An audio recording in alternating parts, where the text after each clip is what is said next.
gusto natin ibalik yung samahan ng Pilipino dito sa island. It's a family gathering. So it's only happen once a year. Makatulong din sa ng childcare development center.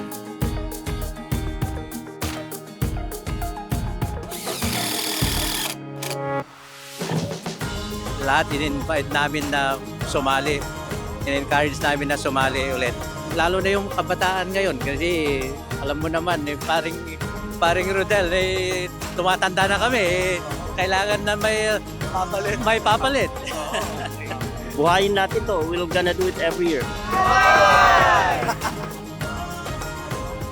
For 2 generations, Nanaimo has been celebrating this amazing event, giving back to the community to one of the most successful and important nonprofits in our community, the Child Development Center.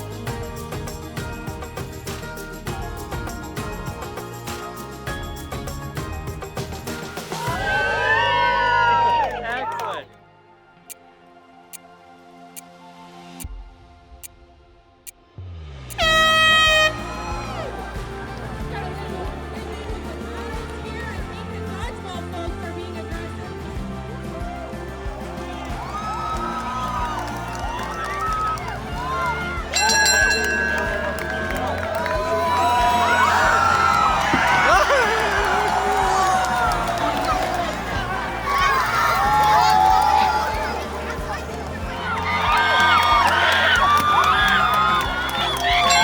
Inaanyayaan po namin kayo para sa susunod na Silibot Regatta.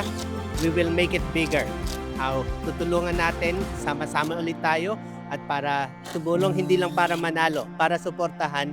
Child Development Center has been a big part of the community, helping children with developmental disabilities, and it helped a lot of Filipinos as well. So join us and participate in the next event.